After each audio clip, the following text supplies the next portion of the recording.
Hello everyone. सो आज जो important topic हम पढ़ने वाले हैं वो है पार्ट्स ऑफ इंडियन कॉन्स्टिट्यूशन। बहुत ज़्यादा इंपॉर्टेंट टॉपिक है ये भी आपके एग्जाम पॉइंट ऑफ व्यू से। ओके, सो बात करें क्योंकि हम पार्ट्स की, तो इस वीडियो में सिर्फ हम मेनली किस पे फोकस रहेगा, हमारा पार्ट्स को याद करने में। ओके, आर्टिकल्स और अमेंडमेंट का वीडियो मैं आपको ऑलरेडी बहुत पहले ही प्रोवाइड कर चुकी हूँ।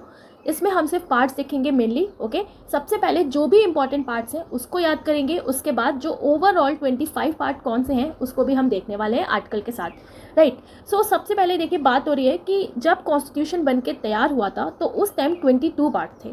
कितने पार्ट्स थे? 22 पार्ट्स थे। राइट, और जब कुछ अमेंडमेंट किया गया तो अमेंडमेंट के बाद कितने पार्ट्स हो गए? 25 पार्ट्स हो गए। सो आपको ये नहीं समझना है कि 22 के बाद 23, 24, 25 है, ऐसा कुछ नहीं है। जो भी अमेंडमेंट किया गया उसी को काउंट करके टोटल 25 है।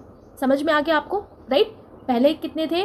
जब ओरिजिनल कॉन्स्टिट्यूशन तैयार हुआ था 22 थे, और जब अमेंडमेंट किया गया तो उसके बाद कितने हो गए? 25 हो गए। राइट, सो देखिए सबसे पहले हम देखेंगे जो भी इंपॉर्टेंट पार्ट्स हैं जो हमें बहुत अच्छे से पता होना चाहिए। राइट, तो सबसे पहले आप देखिए यहाँ पर है part 1, the union and it's territory, यानी कि संघ और उसके राज्य। तो कई सारे जब राज्य मिलते हैं तो संघ बन जाता है। ओके, पार्ट 2 में क्या है? सिटीजनशिप यानी कि नागरिकता। पार्ट 3 में क्या है? Fundamental rights. Part 4 directive principle of state policy.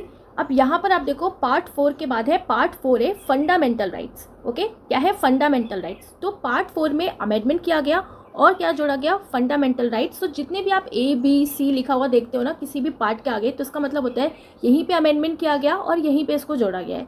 Right, part 5 का मतलब क्या हो गया? द यूनियन गवर्नमेंट, यानी कि संघ की सरकार। पार्ट 6 का मतलब हो गया द स्टेट गवर्नमेंट, यानी कि राज्य की सरकार। पार्ट 7 कौन सा था? The state in part B of first schedule. अब मैंने ये क्यों कहा कि कौन सा था? क्योंकि अब इसको कैंसिल कर दिया गया, इसको हटा दिया गया है, जिसको रिपील कहा जाता है। ओके, पार्ट 8 जो है यूनियन टेरिटरीज, केंद्र शासित प्रदेश। पार्ट 9 पंचायत। अब पार्ट 9 है, आप देखो फिर से, तो पार्ट 9 में अमेंडमेंट किया गया और क्या इसमें ऐड किया गया? द म्यूनसिपैलिटी, नगर पालिकाएं। फिर अमेंडमेंट किया गया और क्या जोड़ा गया? Part 9B, the cooperative societies, it mean सहकारी समितियां। पार्ट 10 क्या है? द शेड्यूल एंड ट्राइबल, अनुसूचित और जनजातीय क्षेत्र। ओके, पार्ट 11 क्या है? Relation between the union and the state, it means संघ और राज्यों के बीच संबंध। पार्ट 15 क्या है? इलेक्शंस, इट मीन्स चुनाव। पार्ट 16 क्या है? Special provision relating to certain classes, कुछ वर्गों से संबंधित विशेष प्रावधान जिन्हें दिए गए हैं। Part 17 official language. Part 18 emergency provision. Part 20 amendment of the constitution. Okay, so देखिए पार्ट 20 के बाद पार्ट 21 है और पार्ट 22 है, तो वो इतना इंपॉर्टेंट नहीं है। जितने इस पेज पे आपको पार्ट्स दिख रहे हैं ये आपको बहुत ही ज़्यादा बिल्कुल टिप्स पे याद होना चाहिए। ओके, कि एग्जाम में अगर क्वेश्चन है तो फटाफट से कर ले। बाकी जो बच्चे हैं ना, अभी हम उनसे भी क्वेश्चंस पूछे गए हैं लेकिन कम पूछे गए हैं, बट ये वाले जो पार्ट्स हैं इनसे ज़्यादा क्वेश्चन आपके रिपीट होते हैं। मैंने आपसे कहा कि 20 के बाद ना पार्ट 21 और 22 ही आपको देखने को मिलेगा, लेकिन पार्ट 22 के बाद जो 3 पार्ट्स हैं जिनको मिला के 25 पार्ट्स बनते हैं तो वो अमेंडमेंट से बनते हैं। तो अमेंडमेंट में कौन सा? तो पार्ट 4 में जो अमेंडमेंट किया गया तो ये हो गया हमारा 23rd। सो यहाँ पर आप देखो पार्ट 9 में 2 अमेंडमेंट किए गए हैं, पार्ट 9A और 9B, तो इनको मिला के क्या बना हमारा? 24 और 25। ओके, और देखिए पार्ट 14 जो है उसमें भी अमेंडमेंट किया गया है तो उसको जोड़ के 25 हुए। क्यों 25 हुए? क्योंकि हमारा जो पार्ट 7 है अब ये कैंसिल कर दिया गया है, इसको निरस्त कर दिया गया है। ओके, तो आपको याद रखना है कि इसको कैंसिल कर दिया गया। ओके, और पार्ट 14 का अमेंडमेंट जो हुआ है उसको अगर हम मिला दें तो 25 हो गए टोटल अब। ओके, क्योंकि एक तो हमारा कैंसिल हो गया वरना 26 हो जाता। राइट, सो फिर कितने पार्ट्स हो गए हमारे? 25 पार्ट्स हो गए। ओके, आई होप आपको समझ में आ गया होगा। अब बात होती है कि ये जो इंपॉर्टेंट पार्ट्स है हम कैसे इसको फिंगर टिप्स पे बिल्कुल याद रखेंगे। ओके, तो पहला आप देखो पार्ट 1 में बात की जा रही है the union and it's territory. तो ये तो बहुत सिंपल है, बिल्कुल आर्टिकल्स की तरह ही, कि यहाँ पर बात की जाएगी सबसे पहले आखिर किसकी बात की जाएगी? राज्य की बात की जाएगी। अगर भारत देश में कोई राज्य होगा उसमें लोग रहेंगे तभी तो आगे कोई भी प्रोसीजर बढ़ेगा। तो बस आप कैसे याद रखना है कि पार्ट 1 में किसकी बात की गई है?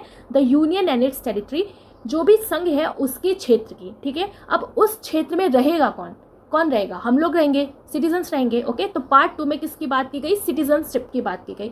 तो पार्ट 1 तो आपको ऐसे ही याद हो जाएगा कि पार्ट 1 में हम क्षेत्र की बात कर रहे हैं, तो क्षेत्र यानी कि संघ और उसके क्षेत्र। पार्ट 2 में बात करें सिटीजनशिप की, तो इससे हम कैसे याद रखेंगे? तो ये तो मैंने, आप इसको ऐसे भी याद कर सकते हैं कि क्षेत्र में कौन रहेंगे? सिटीजन्स रहेंगे। डायरेक्ट याद रखना हो कि अच्छा पार्ट 2 में क्या था, अगर भूल जाओ मे भी, वैसे तो बहुत ईजी है, तो कैसे आप याद रखेंगे कि नागरिकों के लिए ना क्षेत्र में भाग देने की बात की जा रही है कि क्या बोल रहे हैं कि क्षेत्र में नागरिकों को भाग दो भाई, हिस्सा दो, तभी तो नागरिक रहेंगे। तो भाग दो से क्या हो जाएगा, भाग दो, यानी कि पार्ट 2। ओके, पार्ट 3 में देखो आप बात हो रही है फंडामेंटल राइट्स की, यानी कि मौलिक अधिकार, जिसको मूल अधिकार भी कहा जाता है। ओके, तो आप यहाँ पे देखो ना पार्ट 3 लिखा है, तो 3 को हम कैसे रिलेट कर सकते हैं, 3 यानी कि ट्री। ओके, और ट्री का ना आजकल बहुत ज़्यादा वैल्यू है, बहुत ज़्यादा मूल है, तो मूल है यानी कि मूल अधिकार हो गया। तो पार्ट 3 में किसकी बात की गई, फंडामेंटल राइट्स यानी कि मूल अधिकार, मौलिक अधिकार। ओके, पार्ट 4 आप देखो directive principle of state policy, जिसको हिंदी में राज्य के नीति निदेशक तत्व कहा जाता है। अब यहाँ पर नीति की बात हो रही है, तो नीति का मतलब क्या हो गया, कोई रूल वगैरह। ओके, और आप देखो रूल यानी कि नीति, तो रूल की स्पेलिंग क्या होती है, RULE होती है, और उसमें 4 लेटर्स का वर्ड है रूल। ओके, तो बस आपको ऐसे ही याद रखना है, नीति यानी कि रूल। ओके, और रूल कितने वर्ड्स का है, 4, तो पार्ट 4 हो जाएगा, राइट। तो ऐसे ही आप इसको इजीली याद कर सकते हैं, बिल्कुल फिंगर टिप पे। नेक्स्ट आप देखो, अब इसमें अमेंडमेंट किया गया, तो 4A जोड़ा गया, क्या जोड़ा गया, फंडामेंटल ड्यूटीज को। ओके, नेक्स्ट आप देखो पार्ट 5 द यूनियन गवर्नमेंट। अब यूनियन गवर्नमेंट की बात हो रही है, संघ की सरकार, पार्ट 5। ओके, सो देखिए जो सरकार है ना, तो जैसे ही हमारी ये 5 उंगलियां साथ में रहती हैं, संघ में रहती हैं, वैसे ही सरकार जो है संघ में रहती है, उनका जो पूरा कैबिनेट होता है संघ में रहता है। तो बस आपको ऐसे याद रखना है कि सरकार जो हमारी 5 उंगलियां है ना, इसकी तरह संघ में रहती है। तो 5 संघ में, यानी कि किसकी बात हो रही है, यूनियन गवर्नमेंट की, संघ की सरकार की। ठीक है, ऐसे याद रखना है आपको। पार्ट 6 जो है स्टेट गवर्नमेंट। अब यहाँ पे स्टेट गवर्नमेंट यानी कि राज्य सरकार की बात हो रही है। ठीक है, तो अगर आपसे कोई पूछेगा, कोई बाहर कंट्री का अगर आपसे पूछेगा कि अच्छा आपकी राज्य की सरकार कैसी है, तो आप कहोगे अरे बहुत अच्छी है, यही तो बोलोगे, बहुत अच्छी है। अच्छी है राज्य की सरकार, तो अच्छी 6, तो 6 हो जाएगा। ओके, तो पार्ट 6 में बात की गई है स्टेट गवर्नमेंट की, राज्य की। तो कैसे याद रखा हमने, कोई आपसे पूछेगा किसी बाहर कंट्री वाला आपकी राज्य की सरकार कैसी है, तो आप क्या कहोगे, राज्य सरकार भाई अच्छी है, अच्छी है, तो अच्छी 6, तो 6 हो गया, यानी कि पार्ट 6 रिलेटेड है स्टेट गवर्नमेंट से। नेक्स्ट आप देखो पार्ट 7, और पार्ट 7 जो है the state in part B of first schedule, इसमें बताया गया था, लेकिन प्रेजेंट में अब ये कैंसिल हो चुका है। ओके, तो पार्ट 7 को कैंसिल कर दिया है। बस आपको याद रखना है कि प्रेजेंट में जो 25 पार्ट्स है हमारे टोटल, उसमें से किसको कैंसिल किया गया है, पार्ट 7 को। तो ये भी आपसे क्वेश्चन पूछा गया है आपके SSC एग्जाम में। ओके, कि किसको कैंसिल किया गया, तो आपको याद रखना है पार्ट 7, और पार्ट 7 है क्या, the state in part B of first schedule. Part 8 की बात करें तो पार्ट 8 में बात की गई है द यूनियन टेरिटरीज की, केंद्र शासित प्रदेश की। ओके, तो याद रखना है आपको part 8 the union territories. Part 9 आप देखो, इसमें बात की गई है पंचायतों की, बहुत इंपॉर्टेंट है। सो देखिए पार्ट 9 में पंचायत की बात हो गई है, तो कैसे इसको याद रखेंगे। सो देखिए अगर आपसे कह रहा है ना कि पान खाओगे, आप कहोगे नो पान, नो पान, तो नो पान यानी कि नो से हो जाएगा नौ, और पान से पंचायत, ऐसे आपको ध्यान रखना है। तो 9 में क्या है, पार्ट 9 में क्या है, पंचायत। अब इसमें अमेंडमेंट किया गया, और इसमें अमेंडमेंट करके क्या जोड़ा गया, म्यूनिसिपैलिटीज यानी कि नगर पालिकाएं। फिर एक बार अमेंडमेंट किया गया, सो क्या जोड़ा गया, द कोऑपरेटिव सोसाइटीज यानी कि सहकारी समितियां। ओके, सो पार्ट 9 में अमेंडमेंट करके 2 चीजें जोड़ी गई, द म्यूनिसिपैलिटीज और द कोऑपरेटिव सोसाइटीज, राइट। और पार्ट 4 में किसको अमेंड कर रहा था, पार्ट 4 को, और क्या जोड़ा गया था, पार्ट 4A करके फंडामेंटल ड्यूटीज को। ओके, नेक्स्ट है आप देखो पार्ट 10, और पार्ट 10 बात करता है शेड्यूल एंड ट्राइबल एरियाज को।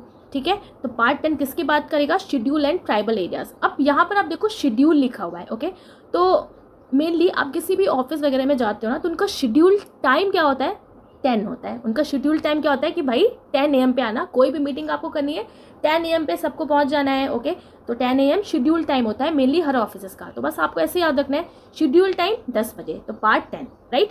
पार्ट 11 देखो relation between the union and the state, संघ और राज्यों के बीच संबंध की इसमें बात की गई है।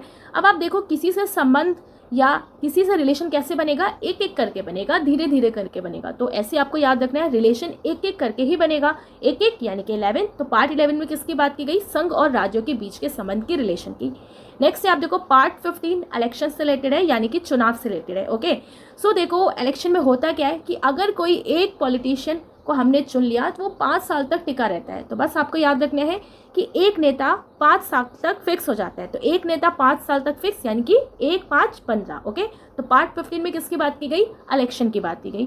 पार्ट 16 आप देखो, इसमें बात की गई है special provision relating to certain classes, कुछ वर्गों से संबंधित विशेष प्रावधान दिए गए हैं। ओके, इसका मतलब ये हो गया कि ST, SC, OBC और जो एंग्लो इंडियंस होते हैं उनसे रिलेटेड कुछ विशेष उपबंध। ओके, सो इसे कैसे याद रखेंगे कि पार्ट 16 में स्पेशल प्रोविज़न की बात की गई है। सो आप देखो किसी को स्पेशल प्रोविज़न क्यों दिया जाता है या स्पेशल प्रोविज़न क्यों दिया जाएगा, तो कोई प्रॉब्लम होगी उसका सॉल्यूशन निकालने के लिए, तो बस आपको याद रखना है स्पेशल प्रोविज़न दिया जाएगा किसी प्रॉब्लम का सॉल्यूशन निकालने के लिए। ओके, तो आप जैसे कि विशेष प्रावधान देते हैं सॉल्यूशन के लिए, तो सॉल्यूशन से 16 आपको याद रखना है, तो 16 में रिलेटेड है special provision relating to certain classes, right. Part 17 आप देखो ऑफिशियल लैंग्वेज की बात हो रही है, यानी कि राजभाषा की। ओके, सो देखिए पार्ट 17 हम कैसे याद रखेंगे कि ये राजभाषा से रिलेटेड है। तो देखिए राजभाषा जो होती है ना, वो हर एक कंट्री की सेट होती है। ऑफिशियल लैंग्वेज यानी कि हर एक कंट्री की सेट है, सेट से ही 17 आपको याद रखना है, डायरेक्ट याद आ जाएगा। पार्ट 17 लैंग्वेज से रिलेटेड है, सबकी सेट है, तो लैंग्वेज। ओके, पार्ट 18 आप देखो इमरजेंसी प्रोविज़न, आपातकालीन प्रावधान। अब देखो 18 लिखा है ना, तो 18 से हमें रिलेट करना है खटारा। अगर आपकी कोई भी गाड़ी खटारा हो गई तो क्या होगा भाई, इमरजेंसी आ सकती है। तो बस आपको याद रखना है कि अगर आपके पास कोई खटारा गाड़ी है ना, तो बस भाई कभी भी इमरजेंसी आ सकती है। तो खटारा से 18 हो जाएगा, 18 में इमरजेंसी की बात की गई है। लास्ट है पार्ट 20, और पार्ट 20 में बात की गई है अमेंडमेंट ऑफ द कॉन्स्टिट्यूशन, संविधान का संशोधन। ठीक है, तो संविधान को संशोधित कर सकते हैं पार्ट 20 में। तो बस आपको याद रखना है, क्या बोलना है आपको कि बस अब संशोधन करो बहुत हुआ, बस अब संशोधन करो बहुत हुआ। तो बस यानी कि भी संशोधन यानी कि कॉन्स्टिट्यूशनल अमेंडमेंट। ओके, सो ऐसे आपको याद रखना है। सो ये जो इंपॉर्टेंट पार्ट्स हैं आपको इसे बहुत अच्छे से याद रखना है। ओके, सो देखो अब मैं आपको बताने वाली हूँ 25 के 25 जो पार्ट्स हैं हमारे, और उनसे रिलेटेड आर्टिकल्स फटाफट देख लेते हैं। और मैंने आपको यहाँ पे बताया कि क्योंकि हम इस वीडियो में मेनली हमारा फोकस है पार्ट्स पढ़ने का, तो यहाँ पे बट लेकिन जो आर्टिकल के साथ मैं एक बार आपको पार्ट्स रिवाइज करा देती हूँ। तो देखिए पार्ट 1 में हमने पढ़ा union and it's territory, article 1 से लेकर 4। पार्ट 2 में हमने पढ़ा citizenship, article 5 to 11। Part 3 fundamental rights, article 12 to 35। Part 4 directive principle of state policy from 36 to 51। Part 4A okay, जो अमेंडमेंट करके आया फंडामेंटल ड्यूटीज को जोड़ा गया 51A। Part 5 union 52 to 151। Part 6 the state 152 to 237। Part 7 the state in part B of first schedule, जिसको आप cancel कर दिया गया है, रिपील कर दिया गया है, निरस्त कर दिया गया है। ओके, नेक्स्ट है अब आप देखो पार्ट 8 यूनियन टेरिटरीज की बात की गई है, आर्टिकल 239 से 242। पार्ट 9 द पंचायत 243 से 243O। पार्ट 9A अमेंडमेंट करके लाया गया म्यूनसिपैलिटी 243P से लेके 243ZG। Part 9B the cooperative societies 243ZH and 243ZT। Part 10 the schedule and tribal areas 244 से लेकर 244A। Part 11 relation between the union and the states 245 से लेकर 263। Part 12 finance property contract and suit 264 से लेके 300A। Okay, तो आप यही article 300 बहुत इंपॉर्टेंट है। ओके, तो यहाँ पर देखो पार्ट 12 किसकी बात कर रहा है, finance property contract and suits. Okay, याद रखना है आपको ये वाला भी। और नेक्स्ट आप देखो part 13 trade commerce and intercourse within the territory of India. So इसमें जो आर्टिकल्स हैं वो है 301 से लेके 307। Okay, part 14 services under the union and the state 308 से लेके 323। Part 14A tribunal. ओके, तो part 14A tribunal 323A 323B। Okay, part 15 election 324 से लेके 329A। Part 16 special provision relating to certain classes 330 से लेके 342। पार्ट 17 ऑफिशियल लैंग्वेज 343 से लेके 351। Part 18 emergency provision article 352 से लेके 360।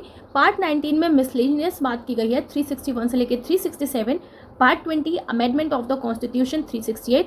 Part 21 temporary transitional and special provision 369 से लेकर 392। और देखिए यहाँ पर पार्ट 21 में है temporary transitional and special provision. तो देखो आपसे ये कभी कभी पूछ लेता है ये वाला पार्ट भी, तो इसको आप इसमें ऐसे याद रखिए कि इसमें होता क्या है कि ऐसे प्रावधान जो सीमित टाइम के लिए हैं। ओके, यानी कि ऐसे कुछ आर्टिकल्स हो गए या ऐसे कुछ प्रावधान लेके आई गवर्नमेंट जो एक टेम्परेरी बेसिस पे है, तो उसमें इन आर्टिकल्स या उन प्रावधानों को रखा जाता है कौन से पार्ट में, 21 पार्ट में। So temporary transitional and special provision किसमें है, पार्ट 21 में, ये आपको ध्यान रखना है।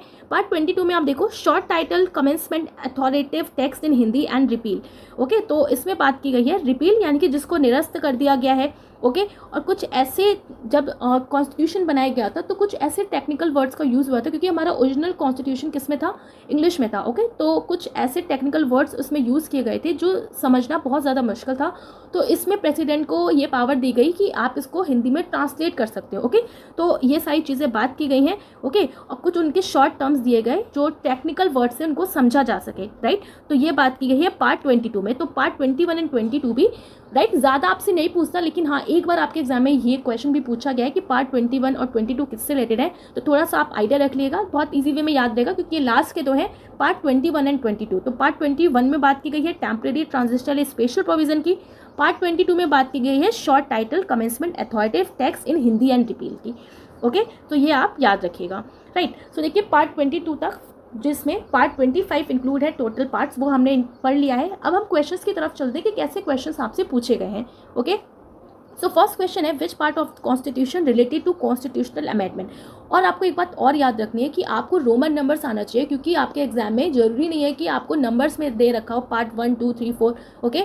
तो पार्ट्स आपको रोमन नंबर में भी देखने को मिला है, तो रोमन नंबर आपको आना चाहिए, कहीं रोमन की वजह से आपको आता हुआ भी गलत ना हो जाए, राइट। तो इस बात का आपको ध्यान रखना है। तो फर्स्ट क्वेश्चन है which part of the constitution related to constitutional amendment. संविधान का कौन सा भाग संविधान संशोधन से संबंधित है। संविधान संशोधन से संबंधित है, तो कैसे हमने याद रखा, बस भाई अब संशोधन कर दो, तो बस यानी कि 20, तो कौन सा हो जाएगा, पार्ट 20 हो जाएगा। So option D is the correct answer. Second question is directive principle of state policy and enumerated in which part of Indian constitution. So भारतीय संविधान के किस भाग में राज्य के नीति निर्देशक तत्व के वर्णित किया गया है, सिद्धांत को वर्णित किया गया है। तो देखिए नीति निर्देशक तत्व, नीति यानी कि रूल, रूल कितने वर्ड का, 4 वर्ड का। सो पार्ट 4 में बात की गई, ऐसे हमने याद रखा। सो option D is the correct answer. Question number next है 74वें संशोधन अधिनियम 1992 में भारतीय संविधान में कौन सा भाग जोड़ा है। 74th constitutional amendment in 1992 eight which part in Indian constitution. तो इसने कौन सा पार्ट जोड़ा है, ओके। सो इसने कौन सा पार्ट जोड़ा है, ऑप्शन ए 9A, ओके। सो याद रखना है आपको, 9A कॉन्स्टिट्यूशनल अमेंडमेंट था, और 9 किससे जुड़ा हुआ है, 9 रिलेटेड है हमारा पंचायत से, तो उसमें अमेंडमेंट किया गया, और म्यूनिसिपैलिटीज पार्ट है 9A, okay. Question number 4 is which part of constitution of India deals with finance, property, contract and suits. So Bharat के संविधान का कौन सा भाग वित्त, अनुबंध और मुकदमे से संबंधित है। यहाँ पे सूट्स का मतलब है मुकदमा, और ये कौन से पार्ट में है, पार्ट 12 में है, ओके। तो याद रखना है आपको, finance, property and contract and suits related है पार्ट 12 से, राइट। सो ऑप्शन डी हो जाएगा हमारा करेक्ट आंसर। से आप याद रखोगे कि फाइनेंस हो गया, प्रॉपर्टी हो गया, तो ये सब रिलेटेड है किसमें किसमें आता है, ये पार्ट 12 में। तो पार्ट 12 तो कैसे याद रखेंगे, तो देखो आप यहाँ पे प्रॉपर्टी लिखी है, ओके। तो किसी भी इंसान की अगर खुद की प्रॉपर्टी है ना, तो वो बाहर वालों को एंटर करने नहीं देता अपनी खुद की प्रॉपर्टी में, है ना। तो बाहर वालों को अपनी खुद की प्रॉपर्टी में कहाँ घुसाएगा ना, उस अपने फाइनेंस में घुसाएगा। तो बाहर से 12 याद रखना है। तो पार्ट 12 रिलेटेड है finance, property, contract and suit से, okay. Question number 5 is out of the 22 parts of Indian Constitution that originally exist during its formation, the only part which has been deleted is, कौन सा part delete किया गया, तो कौन सा part delete किया गया, पार्ट 7, राइट। सो पार्ट 7, अब आप देखो इसमें रोमन में लिखा है, तो पार्ट 7 को हम कैसे लिखते हैं, तो पार्ट 7 को हम लिखते हैं option C, right. So option C is the correct answer. Question number 6 is part 8 of the constitution of India deals with. अब भारत के संविधान का भाग 8 किससे संबंधित है, 8 की बात हो रही है, ओके। 8 हमारा रिलेटेड है किससे, यूनियन टेरिटरी से, right. So option C is the correct answer. Question number 7 is the fundamental right of property is mention under article 300A in part of the constitution of India. So भारतीय संविधान के dash भाग में अनुच्छेद 300A के तहत संपत्ति के मौलिक अधिकार का उल्लेख किया गया है। तो संपत्ति के मौलिक अधिकार का उल्लेख किया गया है, तो अभी मैंने बताया संपत्ति में हम किसी बाहर वाले को आने नहीं देते हैं, तो बाहर यानी कि 12, ओके। सो ऑप्शन डी हो जाएगा correct answer. Question number 8 is part 2 of the Indian constitution is related to what. अब पार्ट 2 की बात हो रही है, यानी कि भाग 2, भाई किसको भाग चाहिए, सिटीजन्स को भाग चाहिए, क्षेत्र में सिटीजन्स को भाग चाहिए, तो भाग 2 यानी कि citizens. So option A is the correct answer, नागरिकता, okay. 9th question is centre state relation is mention in which part of Indian constitution. तो सेंटर स्टेट का रिलेशन, सेंटर स्टेट का रिलेशन कैसे बनेगा भाई, धीरे धीरे बनेगा, एक एक करके बनेगा, तो एक एक यानी कि 11। अब यहाँ पर 11 कौन सा है, ओके। सो देखो आप 10 को ऐसे लिखते हैं रोमन में, और 11 को कैसे लिखते हैं, ऐसे लिखते हैं, ओके। सो हमारा करेक्ट आंसर क्या हो जाएगा, पार्ट 11 यानी कि option C. So option C is the correct answer. 10th question is what section of the constitution deal with the governance of union territory. कौन सा सेक्शन यूनियन टेरिटरीज के governance की बात करता है, ओके। तो यूनियन टेरिटरीज का कौन सा पार्ट था? 8 था, right. So option D is the correct answer. Question number 11 is part, अब यहाँ पे देखो पार्ट एक्स एक्स लिखा है, एक्स एक्स मतलब क्या हो गया? 20 की बात हो रही है। 10 को हम x लिखते हैं, तो सोचो आप 20 को डबल x लिखेंगे। So part 20 of Indian constitution is related with, तो किससे रिलेटेड है पार्ट 20? कॉन्स्टिट्यूशन के अमेंडमेंट से, संविधान संशोधन से। So part A, it means option A is the correct answer, right. Question number 12 is who was the president of India during 1975 national emergency? So 1975 में जब नेशनल इमरजेंसी लगी थी, सो उस टाइम प्रेसिडेंट कौन था, आपको ये बताना है। तो सबसे पहले आप देखो, क्योंकि यहाँ पे इमरजेंसी की बात हो गई है, तो हम पार्ट को भी रिवाइज कर ले। इमरजेंसी से रिलेटेड पार्ट कौन सा था? 18 था। कैसे हमने याद रखा था कि अगर हम कोई 18 यानी कि 18, अगर कोई खटारा गाड़ी लेके कहीं चले गए तो भाई कभी भी इमरजेंसी आ सकती है, राइट। तो 18 यानी कि खटारा, पार्ट 18 हो गया हमारा इमरजेंसी से रिलेटेड। सो यहाँ से आपसे पूछा है कि 1975 में जब नेशनल इमरजेंसी लगी थी तो उस टाइम प्रेसिडेंट कौन था? Fakhruddin Ali Ahmed. Okay, so option D हो जाएगा करेक्ट आंसर, राइट। सो देखिए 1975 में प्राइम मिनिस्टर कौन थी? इंदिरा गांधी थी। उन्होंने इम्पोज की थी इमरजेंसी, पता है आपको, on the basis of internal disturbance. Internal disturbance के बेसिस पे उन्होंने इम्पोज किया था इमरजेंसी को, नेशनल इमरजेंसी को।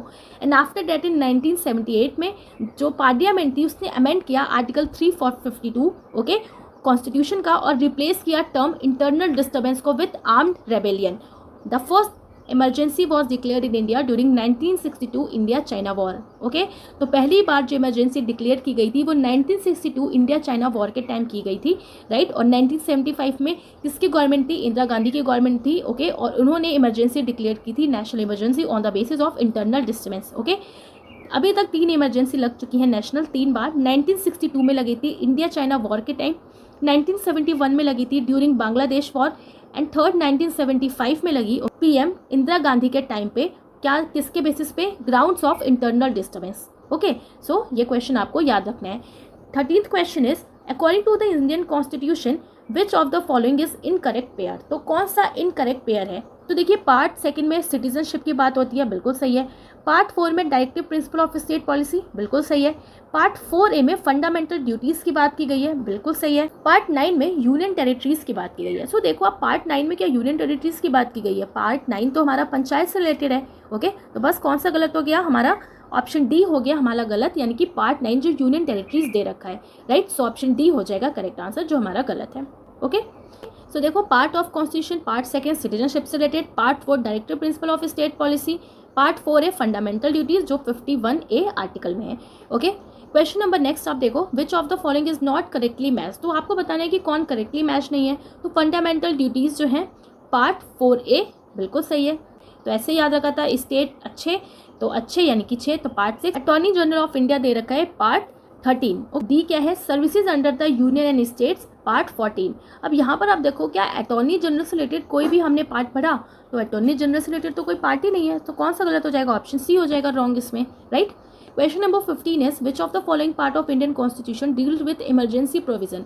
इमरजेंसी प्रोविजन से कौन डील करता है? तो 20 करता है, तो 20 यानी कि XX, राइट। सो पार्ट 20 हो जाएगा इमरजेंसी से रिलेटेड। तो रोमन में भी आपको याद रखना है कैसे लिखते हैं हम, 10 को लिखते हैं X और 20 को लिखते हैं XX, डबल X, ओके।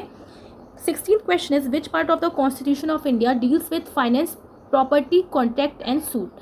तो फिर से वही क्वेश्चन है, आपसे पूछा गया है कि finance, property and contract and suit से रिलेटेड कौन सा कॉन्स्टिट्यूशन है? तो देखिए जितने भी क्वेश्चंस है ना सब आपके SSC एग्जाम में पूछे गए हैं, ओके। सो फिर से प्रॉपर्टी, तो प्रॉपर्टी की बात हो रही है, तो प्रॉपर्टी यानी कि 12 हो जाएगा। सो ऑप्शन ए, तो 12 हम कैसे लिखते हैं? एक X बनाएंगे, ओके, और सेकंड बनाएंगे, so X and 1 so part A यानी कि so option A is the correct answer, right. So आपको ध्यान रखना है, ओके। क्वेश्चन नंबर नेक्स्ट अब आप देखो, how many parts were there in the Indian constitution? So Indian constitution में कितने पार्ट्स थे? तो अब यहाँ पर आप देखो क्वेश्चन आपको गलत नहीं करना है। यहाँ पे क्या पूछा है? How many parts were there, पहले कितने पार्ट्स थे?